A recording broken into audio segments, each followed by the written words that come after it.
Assalamualaikum warahmatullahi wabarakatuh. Di sini kami dari kelompok 5 akan memaparkan terkait dengan materi rasio solvabilitas yang beranggotakan saya Rafikan Rastuti NPM 006, yang kedua Ami Yulianti NPM 058, yang ketiga Aprilia Wahyuni NPM 062, dan yang terakhir ada Vika Vidianti NPM 084.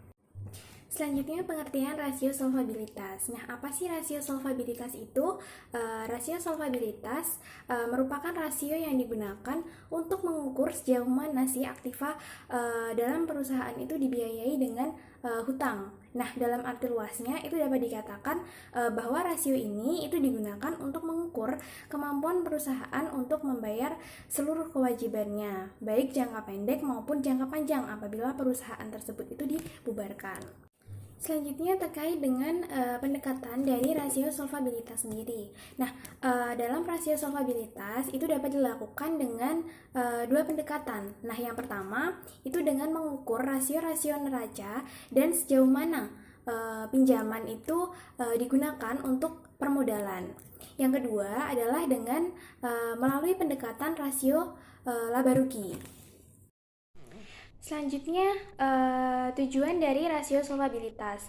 Nah, peraturan rasio yang baik itu akan memberikan manfaat yang banyak bagi perusahaan. Dengan itu, maka peraturan-peraturan ini harus dicapai dengan tujuan-tujuan tertentu. Nah, untuk tujuan perusahaan dengan menggunakan rasio solvabilitas ini, yang pertama adalah untuk mengetahui posisi perusahaan terhadap kewajiban kepada pihak lain. Yang kedua adalah untuk menilai kemampuan perusahaan dalam memenuhi kewajiban yang bersifat tetap, misalkan angsuran pinjaman yang termasuk dengan bunga. Untuk tujuan yang ketiga adalah untuk menilai keseimbangan antara nilai aktiva, khususnya aktiva tetap dengan modal. Yang keempat adalah untuk menilai seberapa besar aktiva perusahaan yang dibiayai oleh utang. Yang kelima itu adalah untuk menilai seberapa besar pengaruh utang perusahaan terhadap pengelolaan aktiva. Lalu untuk tujuan yang keenam itu adalah untuk menilai atau mengukur berapa bagian dari setiap rupiah modal sendiri yang dijadikan sebagai jaminan utang jangka panjang. Lalu untuk tujuan yang ketujuh adalah untuk menilai berapa dana pinjaman yang akan segera ditagih. Dan juga masih banyak tujuan-tujuan yang lainnya. Selanjutnya, manfaat rasio solvabilitas. Nah, manfaat yang pertama adalah untuk menganalisis kemampuan posisi perusahaan terhadap kewajiban kepada pihak lainnya. Manfaat yang kedua adalah untuk menganalisis kemampuan posisi perusahaan memenuhi kewajiban yang bersifat tetap. Untuk manfaat yang ketiga adalah untuk menganalisis keseimbangan antara nilai aktiva, khususnya aktiva tetap dengan modal. Lalu untuk manfaat yang keempat adalah untuk menganalisis seberapa besar aktiva perusahaan tersebut itu dibiayai oleh utang. Lalu manfaat yang selanjutnya adalah untuk menganalisis seberapa besar utang perusahaan yang berpengaruh terhadap pengelolaan aktiva itu sendiri. Lalu untuk manfaat yang selanjutnya adalah untuk menganalisis dan atau mengukur berapa bagian dari setiap rupiah modal sendiri yang akan dijadikan sebagai jaminan utang jangka panjang. Lalu untuk menganalisis seberapa dana pinjaman yang akan segera ditagih. Lalu masih banyak sekali manfaat-manfaat dari rasio solvabilitas. Nah, jadi intinya adalah dengan rasio solvabilitas ini perusahaan itu akan mengetahui beberapa hal berkaitan dengan penggunaan modal sendiri dan modal pinjaman, serta mengetahui juga rasio kemampuan perusahaan untuk memenuhi kewajibannya. Baik, perkenalkan nama saya Aprilia Wahyuni, NPM 062, akan melanjutkan presentasi terkait dengan jenis-jenis rasio solvabilitas. Untuk penggunaan rasio solvabilitas ini disesuaikan dengan tujuan perusahaan. Artinya perusahaan dapat menggunakan rasio leverage secara keseluruhan atau sebagian dari masing-masing. Untuk jenis-jenis rasio itu yang pertama ada debt to asset ratio atau debt ratio, kemudian yang kedua ada debt to equity ratio, kemudian yang ketiga ada long term debt to equity ratio, kemudian yang keempat ada tangible asset debt coverage, kemudian yang kelima ada current liabilities to net worth, kemudian yang keenam keenam ada Teams Interest Earnest. Kemudian yang ketujuh ada Fixed Charge Coverage. Baik, selanjutnya yaitu penjelasan yang pertama terkait debt to asset ratio atau debt ratio. Debt ratio ini merupakan rasio utang yang digunakan untuk mengukur perbandingan antara total utang dengan total aktiva. Dari hasil pengukuran itu nanti jika rasionya tinggi, artinya pendanaannya dengan utang semakin banyak, maka semakin sulit bagi perusahaan untuk memperoleh tambahan pinjaman. Kemudian jika rasionya rendah, maka semakin kecil perusahaan dibiayai dengan utang. Standar pengukuran ini dinilai baik tidaknya rasio perusahaan digunakan rasio rata-rata industri yang sejenis. Kemudian untuk rumusnya yaitu debt to asset ratio sama dengan total debt dibagi total aset. Baik, selanjutnya yaitu terkait contoh soal debt to asset ratio. Di sini terdapat tabel komponen laporan keuangan dari 2005 dan 2006. Untuk total aset pada 2005 yaitu sebesar 4.200, kemudian 2006 yaitu 4.000, kemudian untuk total utang yaitu sebesar 2050 pada 2005, kemudian untuk tahun 2006 yaitu sebesar 1.900. Kemudian untuk rumusnya seperti yang tadi, untuk menghitungnya yaitu debt to asset ratio sama dengan total utang dibagi dengan total aktiva. Di sini untuk total utang pada 2005 sebesar 2.050, kemudian dibagi dengan total aktivanya sebesar 4.200, sehingga hasilnya 0,488 atau 49%. Rasio ini nanti menunjukkan bahwa 49% pendanaannya dibiayai dengan utang untuk tahun 2005. Artinya bahwa setiap 100 rupiah pendanaan perusahaan sebesar 49 rupiah dibiayai dengan utang sebesar 41 disediakan oleh pemegang saham. Kemudian untuk tahun 2006 itu menggunakan yang tabel 2006. Untuk debt to asset rasionya dihitung seperti tadi, total utang dibagi dengan total aktiva. Untuk total utang 2005 yaitu sebesar 1.900, kemudian untuk total aktivanya sebesar 4.000, kemudian hasilnya 0,475, sehingga mendapatkan 48%. Rasio ini menunjukkan bahwa 48% pendanaannya dibiayai dengan utang untuk tahun 2006. Artinya bahwa 100 rupiah pendanaan perusahaan, 48.000-nya dibiayai dengan utang dan 52-nya disediakan oleh pemegang saham. Jika rata-rata industrinya 35%, debt to asset rasionya masih di bawah rata-rata industri, sehingga akan sulit bagi perusahaan untuk memperoleh pinjaman. Kondisi ini menunjukkan perusahaan sepenuhnya dibiayai utang. Baik, selanjutnya yaitu debt to equity ratio. Debt to equity ratio ini merupakan rasio yang digunakan untuk menilai utang dengan ekuitas. Rasio ini dicari dengan cara membandingkan antara seluruh utang, termasuk utang lancar, dengan seluruh ekuitas. Rasio ini berguna untuk mengetahui jumlah dana yang disediakan peminjam atau kreditor dengan pemilik perusahaan. Rasio ini berfungsi untuk mengetahui setiap rupiah modal sendiri yang dijadikan untuk jaminan utang. Bagi kreditor, semakin besar rasionya akan semakin tidak menguntungkan.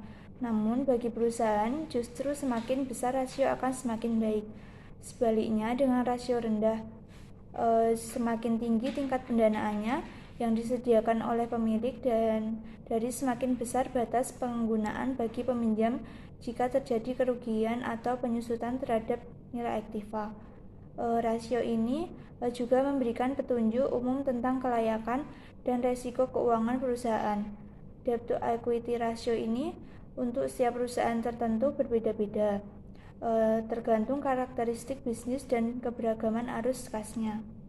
Kemudian untuk rumusnya yaitu debt to equity ratio sama dengan total utang atau debt dibagi dengan ekuitas atau equity.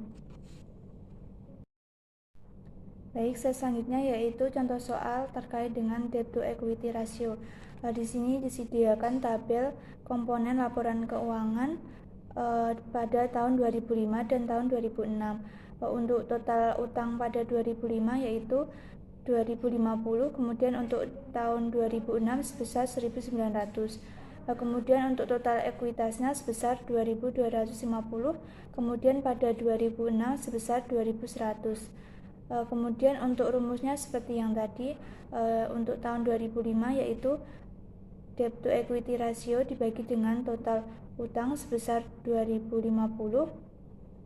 dibagi dengan total ekuitas sebesar 2.250 sehingga hasilnya 0,911% atau 91%. Kemudian untuk tahun 2006 untuk menghitung debt to equity rasionya itu untuk utangnya sebesar 1.900, kemudian untuk ekuitasnya sebesar 2.100. Kemudian hasilnya 0,904% atau 91%.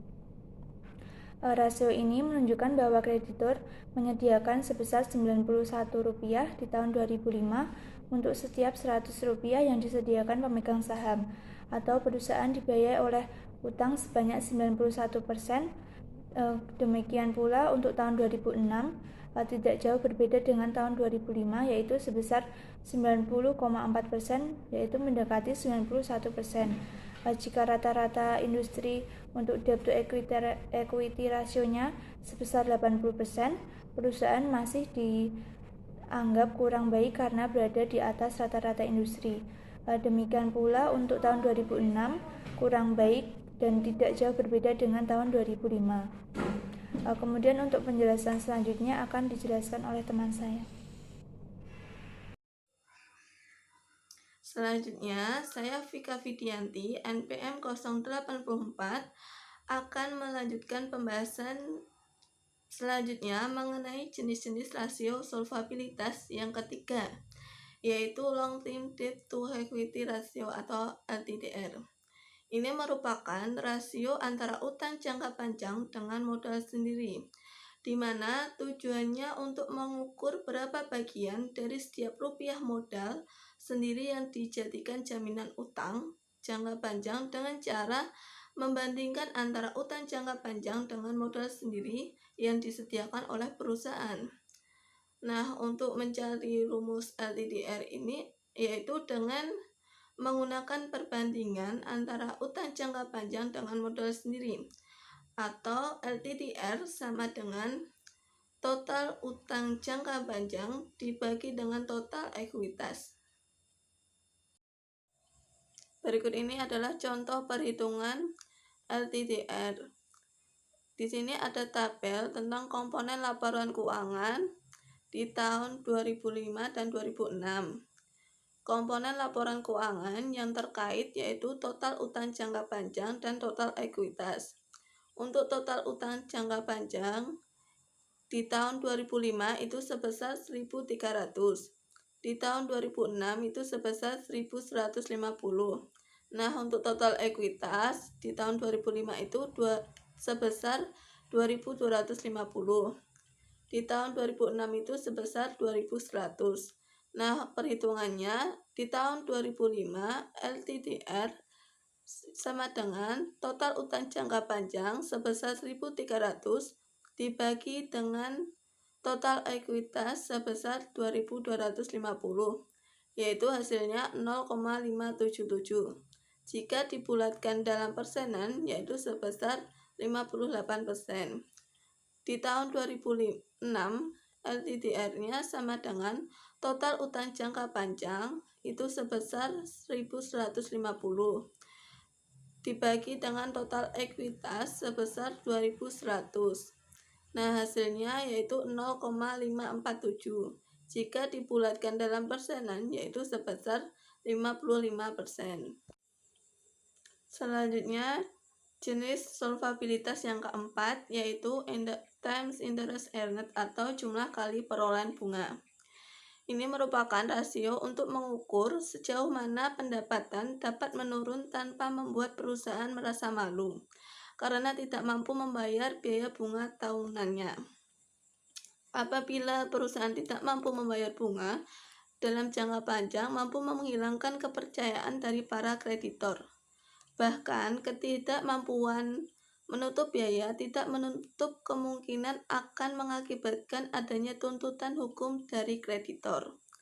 Nah, lebih dari itu, kemungkinan perusahaan menuju ke arah pailit semakin besar. Nah, semakin tinggi rasio, maka semakin besar kemungkinan perusahaan dapat membayar bunga pinjaman dan dapat menjadi ukuran untuk memperoleh tambahan pinjaman baru dari kreditor. Sebaliknya, jika apabila rasio rendah, maka semakin rendah pula kemampuan perusahaan untuk membayar bunga dan biaya lainnya. Nah, untuk mengukur rasio ini digunakan perbandingan antara laba sebelum bunga dan pajak dibandingkan dengan biaya bunga yang dikeluarkan. Dengan demikian, kemampuan perusahaan untuk membayar bunga pinjaman tidak dipengaruhi oleh pajak.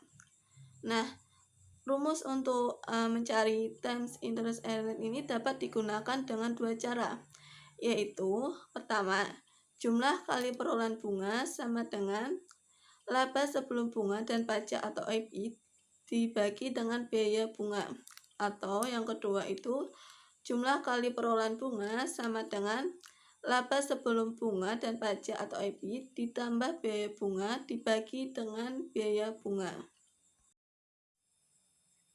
Berikut ini ada contoh perhitungan times interest earned atau jumlah kali perolehan bunga. Di sini ada tabel tentang komponen laporan keuangan pada tahun 2005 dan 2006. Komponen laporan keuangan yang terkait yaitu laba sebelum bunga dan pajak atau EBIT dan biaya bunga. Untuk EBIT sendiri di tahun 2005 itu sebesar 1.800, sedangkan di tahun 2006 itu sebesar 1.300. Dan untuk biaya bunga di tahun 2005 itu sebesar 180 dan di tahun 2006 itu sebesar 170. Nah, untuk perhitungan jumlah kali perolehan bunga untuk tahun 2005 yaitu times interest earned sama dengan EBIT sebesar 1.800 dibagi dengan biaya bunga sebesar 180, maka hasilnya 10 kali. Untuk tahun 2006, times interest earned sama dengan EBIT itu sebesar 1.300 dibagi dengan biaya bunga itu sebesar 170, maka hasilnya 7,6 kali. Jumlah kali perolehan bunga tahun 2005 adalah 10 kali. Atau dengan kata lain, biaya bunga dapat ditutup 10 kali dari laba sebelum bunga dan pajak. Nah, apabila rata-rata industri untuk usaha yang sejenis 10 kali, maka rasio untuk tahun 2005 ini dikatakan baik.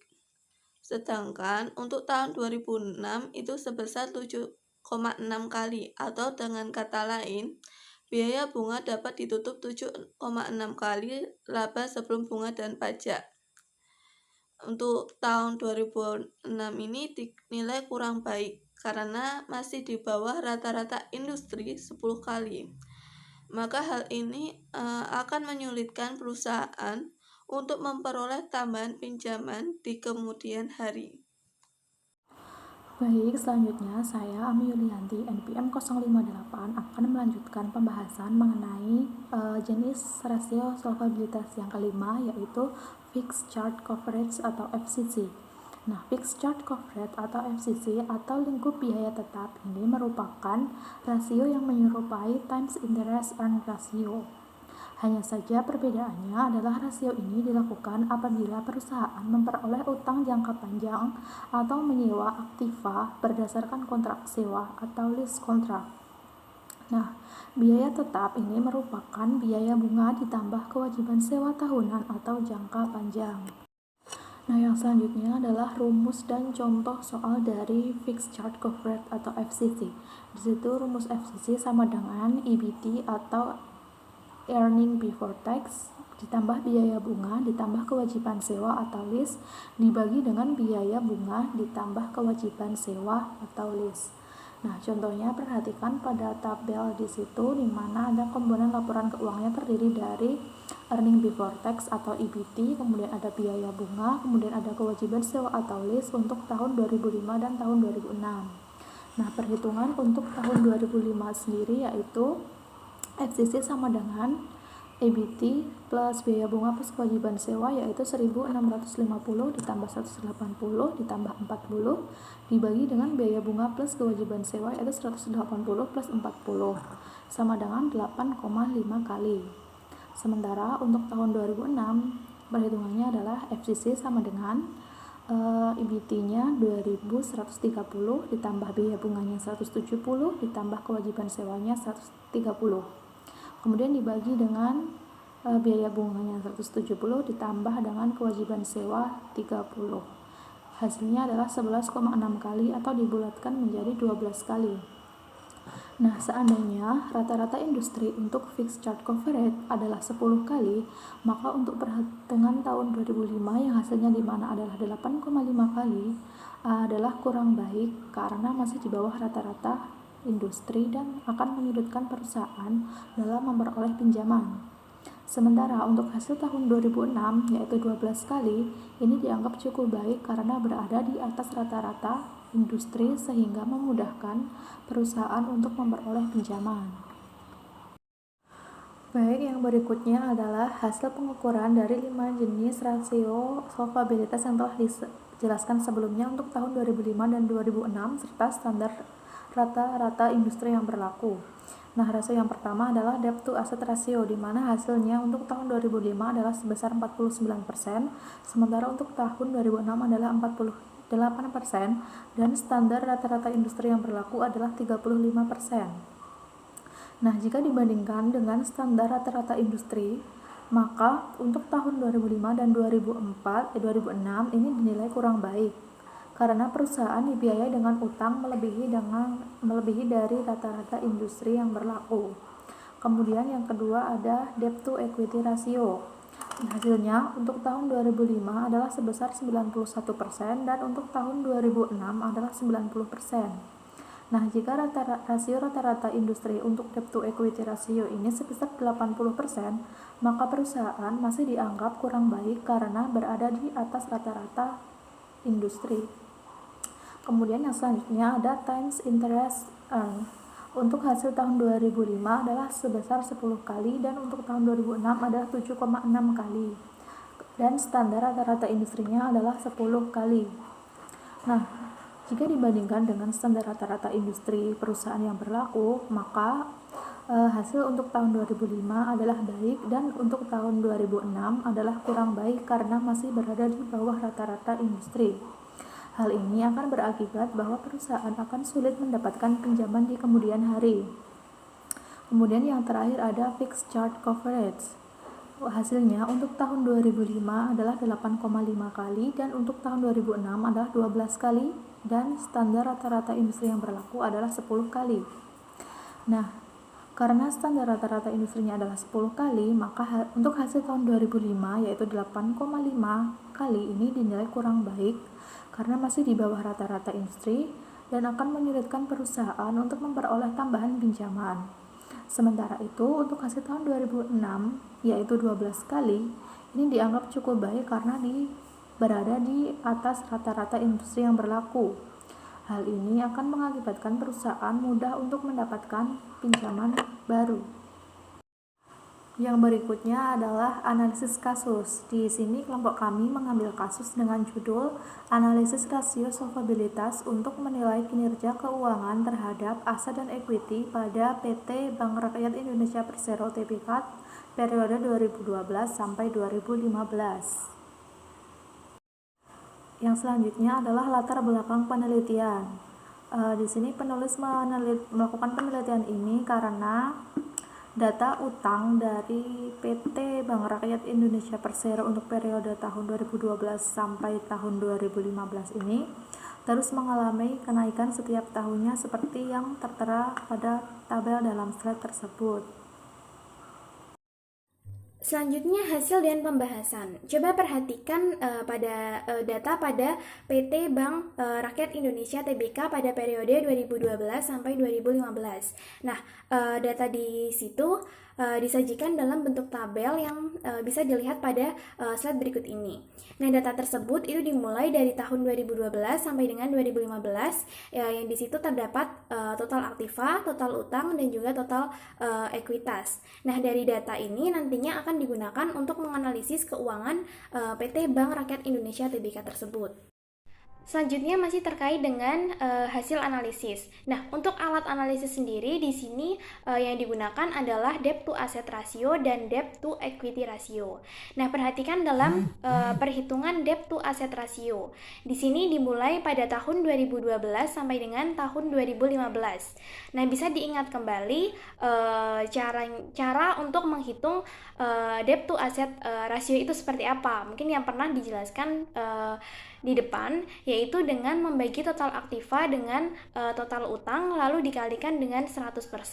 Maka di sini untuk hasilnya pada tahun 2012 itu sebesar 113%, untuk tahun 2013 itu sebesar 114%, untuk tahun 2014 sebesar 113% dan untuk tahun 2015 sebesar 114%. Lalu untuk alat analisis yang kedua itu yaitu debt to equity ratio. Caranya adalah dengan membagi total utang dengan ekuitas lalu dikalikan dengan 100%. Maka di sini untuk hasilnya pada tahun 2012 itu sebesar 75%, lalu untuk tahun 2013 sebesar 69%, untuk tahun 2014 sebesar 72% dan untuk tahun 2015 sebesar 68%. Baik, terima kasih. Mungkin sekian presentasi dari kami. Ada kurangnya kami mohon maaf. Wassalamualaikum warahmatullahi wabarakatuh.